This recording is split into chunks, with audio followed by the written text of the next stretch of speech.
Sokka Suki uses equipment like no other commander, instantly turning a quiet board into lethal damage for the entire table. No infinites, it's not needed. We'll break down the deck list, go over deck building traps other lists fall into, talk budget alternatives, how to tune this down to bracket 2, because it's bracket 3, and we're gonna do some gold fishing at the end, just so you can see how crazy this actually gets. But first, what does Sokka Suki actually do? Whenever an equipment enters the battlefield under your control, you create a 1/1 ally token, and whenever an ally enters the battlefield under your control, you could target one of your equipments and attach it for free, allowing us to flood the board with cheap, high-powered equipment. And once our board is set up like this, obviously, we're just gonna smash the subscribe button. Oh yeah! Ramp. Arcane Signet, Felwar Stone, Talisman of Progress, Conviction, and Creativity all help fix our colors and allows us to cast something as soon as we summon our commander. Ethereum Sculptor and Shuri Wakandan Inventor each reduce the cost of artifacts by 1. And she has an ability to transform one of our artifacts into another, allowing us to double up on some of our powerful equipments. Bureau, Headmaster, and Sid, Free Flyer Pilot, each reduce the cost of equipment spells by 1. Headmaster also reduces equip abilities, and Sid allows us to retrieve an equipment spell from our graveyard. Sokka Sword Master gives all of our equipment spells affinity for allies, allowing us to cast every single equipment for free. And Soaring, cause yeah. Some of the traps I see here are playing Reaver Cleaver, Sword of the Animist. Those are just not needed. The equipment we play are so cheap, and a few of the things that spam out our board don't even need to pay mana cost for them. Card draw. SRAM, Senior Edificer. Draw a card whenever you cast an equipment. Pure Steel Paladin, and the Mighty Thor Jane Foster. Draw a card whenever an equipment enters the battlefield under your control. Pure Steel also allows your equipment to equip for free. Jane Foster allows you to blink one equipment or creature whenever she attacks. Idol of Oblivion. Tap it to draw a card if a token entered this turn. The Reality Chip allows you to play cards from the top of your library. Uthro's Research Craft. Draw a card whenever you cast an artifact spell. Stoneforge Acolyte. Tap an ally and add an equipment card from the top 4 cards of your library. And if you draw him late with your commander, he could just auto-attach an unused equipment.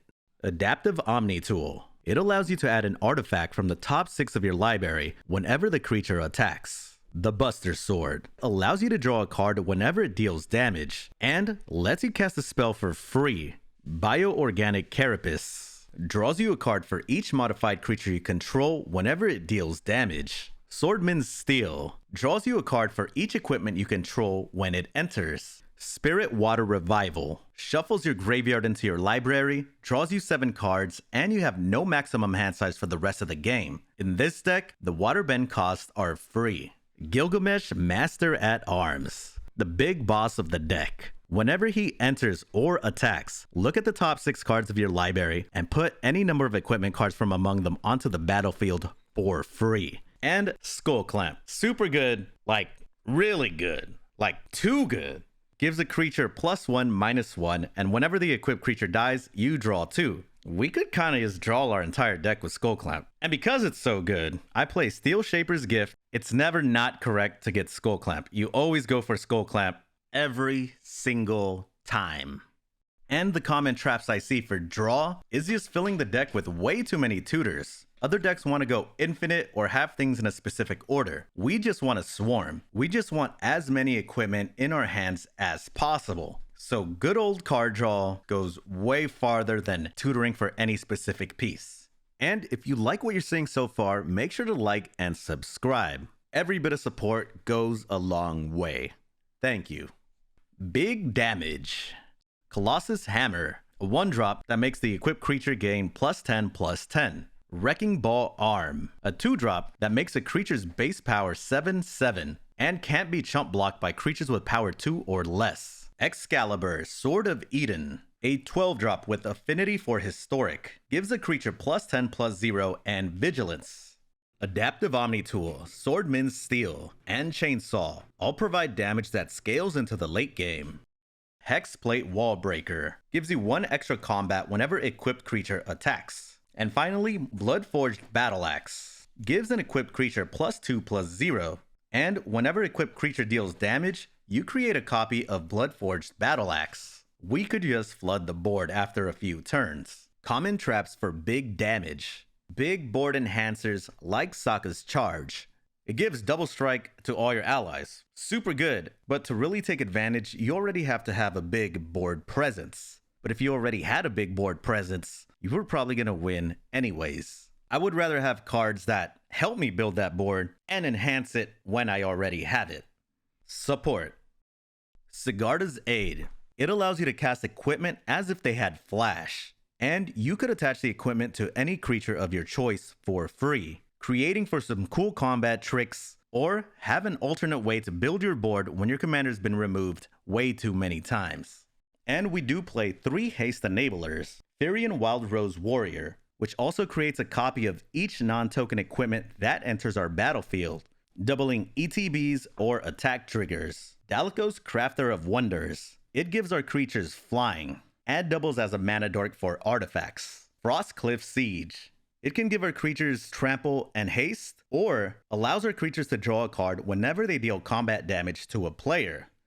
Masterwork of Ingenuity. It enters as a copy of any equipment on the battlefield. Pit-Boy, 3000. It allows the equipped creature to either loot, gain counters, or untap 2 target lands. Captain's Claws, an equipment that summons an ally tapped and attacking, and with our commander's ability, attaching an unused equipment. Captain America's Shield gives a creature +0/+8 and Vigilance, and it could tap one of your opponent's creatures. The high toughness and vigilance on this equipment ensures I don't get attacked by some Raph and Mikey player out there. But let's say they wipe our board. What now? Gold Warden's Gambit. A sorcery with affinity for equipment. It summons 5 2/2 rebel creatures that gain haste and can attach 1 equipment for free, allowing you to smash face right after your opponent thought they had you with a board wipe. You could also play Inventory Management instead. It doubles as a combat trick, but I wouldn't play both in the same deck. Feels a little clunky. Protection. Since your commander will be a high priority target, we are going to be playing some protective equipment. Dragonfire Blade, Swiftfoot Boots, Lightning Greaves, and Winged Boots all give a creature protection from targeting, and bonuses like haste and flying. Conqueror's Flail prevents your opponents from casting spells on your turn. Resurrection Orb. Whenever the equipped creature dies, return it to the battlefield during the next end step. Since our commander auto-equips when it enters, we could keep looping this. For protective interaction, Fierce Guardianship, an offer you can't refuse, Swan Song, and Deflecting Swat all help you stop board wipes or targeted removal. Clever Concealment. It allows you to phase out any non-land permanents you control, and it has Convoke. Since your ally tokens are white, they could even pay for the white pips, making this free. Next, let's talk removal. Although we could be playing the generic Swords of Plowshare or Path to Exile, I wanted to focus on equipment. Chainsaw. When it enters, it deals 3 damage to up to 1 target creature. The equipped creature gets bigger as creatures die. Daredevil's Billy Club. When it enters, it deals 2 damage to any target and 1 damage to you. It also gives the equipped creature +1/+0 and Menace. Bespoke Bow. When this equipment enters, return up to 1 other target non-land permanent to its owner's hand, and it gives a creature +2/+1 and Vigilance. Glider's Staff. When this equipment enters, airbend up to 1 target creature, and it gives one of our creatures +1/+1 and flying. Assimilation Aegis. It exiles a creature when it enters. Whenever a creature becomes equipped to Aegis, it becomes a copy of the exiled creature.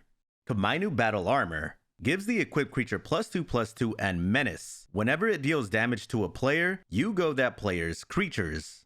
Mjolnir, Hammer of Thor. When it enters, it deals 4 damage to up to 1 target, or we could discard it and deal 2 damage to each creature. And it also doubles all damage the equipped creature does. So as a damage doubler, targeted removal, or a board wipe, Mjolnir does it all. No wonder this shit's expensive.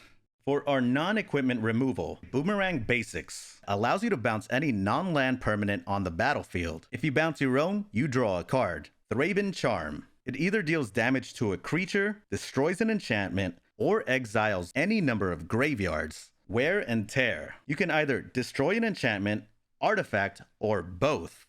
Raise the Palisade. You choose a creature type and bounce all other creatures to their owner's hands. Winds of Abandon. For 2 mana, you could target one creature and exile it, or you could overload it for 6, exiling all creatures your opponents control. They do get a basic land for each creature exiled, but by the time you're casting this, you're just going to swing into a free board and probably win. And finally, lands. For MDFCs, Witch Enchanter, Artifact and Enchantment Removal, Sink into Stupor, a bounce spell, and Sundering Eruption. It makes creatures without flying unable to block, allowing us to get in some big damage. All 3 enter untapped by paying 3 life.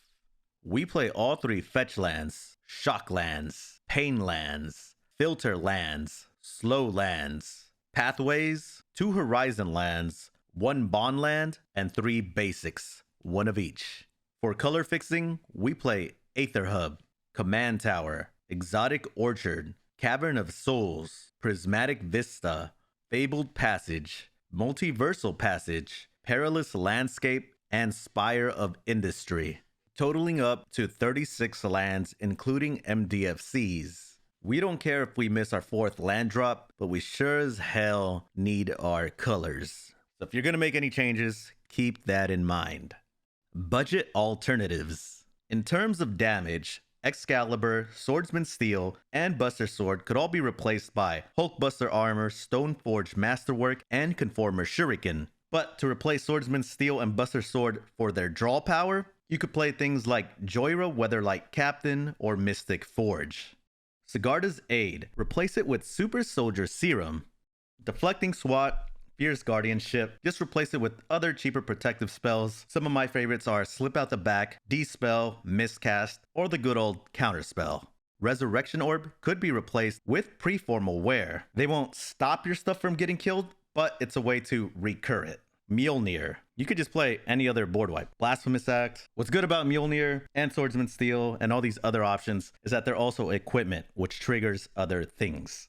Prismatic Vista, Cavern of Souls, and fetches. You could just replace them with Ash Barrens, Secluded Courtyard, and basics. And if you did want to spend money, Swordsman Steel takes you over the top in terms of damage and card draw. And if you did want to take this deck to bracket 2, I would make all the budget swaps, plus remove Skull Clamp and Steel Shaper's Gift. Skull Clamp in this deck is insane. And some of my final thoughts for the deck. It's super fun, way more explosive than I thought it would be, but it is commander dependent. That's why I try to jam as much protection and interaction as possible. And I think the deck's only gonna get stronger. I already see a card from Lord of the Rings coming out. That is gonna make the list. So please subscribe. Feel free to leave any feedback. Always happy to improve my content to whatever you guys like and want. So yeah. Let's get gold fishing. We've got Aether Hub, Sun-Scorched Canyon, Dragonite, Skull Clamp, Mjolnir, Resurrection Orb, and Swiftfoot Boots. We're going to go ahead and draw for turn. Turn 1, we are just going to play our first edition Fossil Dragonite and pass. Turn 2, draw Stoneforge Acolyte. We're going to go ahead and play Sunbaked Canyon. I'm going to go ahead and set up some protection. Pay 1 life with Sunbaked Canyon and play Swiftfoot Boots. And then we will pass. We'll go ahead and tap upkeep draw. We have Flooded Strand. We'll go play Flooded Strand. Grab ourselves a Steam Vent, play it untapped. We will go ahead and tap 3 for our commander. Commander will enter, trigger, target Swiftfoot Boots equip, and we will pass. Then we will go ahead and untap, upkeep draw. And now we are set up for a great turn. We're going to go ahead and play Aether Hub. It'll get an energy counter, and we could remove an energy and add any color we want. I'm going to tap 3 to cast Sokka Sword Master. Now all of our equipment has affinity for allies. So we're going to go ahead and cast Skull Clamp for free. Our commander will trigger, ally will enter, equip the skull clamp, it'll die, and we will draw 2. We're going to go ahead and cast Resurrection Orb for free because we have 2 allies. Commander will trigger, ally will enter, commander will trigger, ally will target skull clamp, and we will draw 2. At this point, we're going to go ahead and cast Bloodforged Battle Axe for free. Ally will enter, equip the skull clamp, and we will draw 2. We just want to sculpt our hand at this point. We're going to go ahead and go into battle. At the beginning of battle, Sokka could target equipment on the battlefield to equip to itself. We're going to go ahead and get Resurrection Orb to him. We could go ahead and attack with Sokka and Suki, is deal some damage if somebody's open. Otherwise, go to main phase 2, and we have an option of using the energy here, tapping for red and casting Mjolnir. Targeting something on the battlefield, get rid of somebody's stuff. Ally will enter, and we could equip it to Bloodforged Battle Axe. Yo. I realized I didn't have enough mana to cast Mjolnir here, but if we used Aether Hub to cast Stoneforge Acolyte, auto-equip it to Bloodforged Battle Axe, everything moving forward would be exactly the same. And we'll go ahead and pass. So now when we untap, we're going to have a really crazy turn. And now we just drew haste as well. We're going to go ahead and play a land for turn. We're going to go ahead and tap 3 here to cast Firion Wild Rose Warrior. Then, since we have 3 allies, we're going to tap for 2 red to cast Hexplate Wallbreaker. When Hexplate Wallbreaker enters, we will create a 2/2 Rebel. Let's just say this is a 2/2 Rebel. Our commander will still trigger to create an ally. And Firion Wild Rose will also trigger, creating a copy of Hexplate Wallbreaker. We'll just say this is a copy. Another 2/2 Rebel will enter. And our commander will trigger another ally to enter. Here we're going to go ahead and equip both to Skull Clamp. So we're going to draw 4 cards.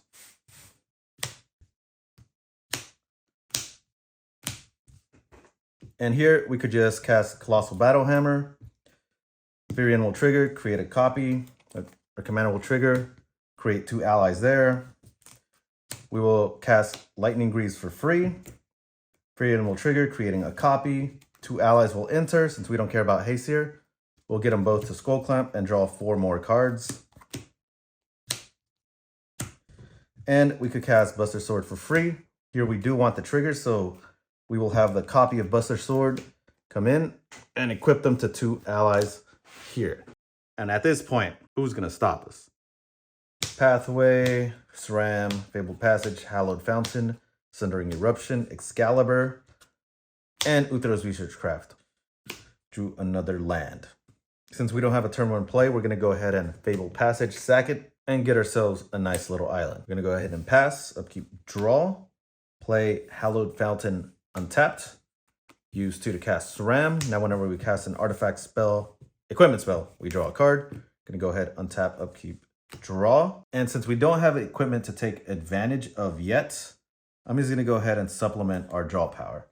We're going to play a land for turn, tap 3, and play Uthra's Research Craft. I'm going to go ahead and tap SRAM to station this to 2. I'm going to go ahead and tap, upkeep, draw, play a land for turn. And since we still don't have artifacts to play, we're still going to just set up a little bit. We're going to go ahead and tap 3 to cast Dalekos. And we're going to go ahead and station this to 4. Now whenever we do cast an artifact spell, we will draw a card. And tap, upkeep, draw. Cool. Now we can finally start drawing some cards. We'll play Needle Verge Pathway. We're going to go ahead and tap 2 here to cast Talisman of Creativity. And because we casted an artifact, this gets a charge counter, and we draw a card. Fierce Guardianship. Because we have protection, at this point, I do feel a little more comfortable casting my commander. Or actually, before we cast a commander, I'll tap 2. And since we have 10 mana's worth of historic spells, with the 2 that we get here, we'll cast Excalibur's Sword of Eden. This will trigger, get a charge counter. We'll draw a card for that. And we'll get a card for Firion. And now we're going to cast our commander with the 3 mana that we tapped.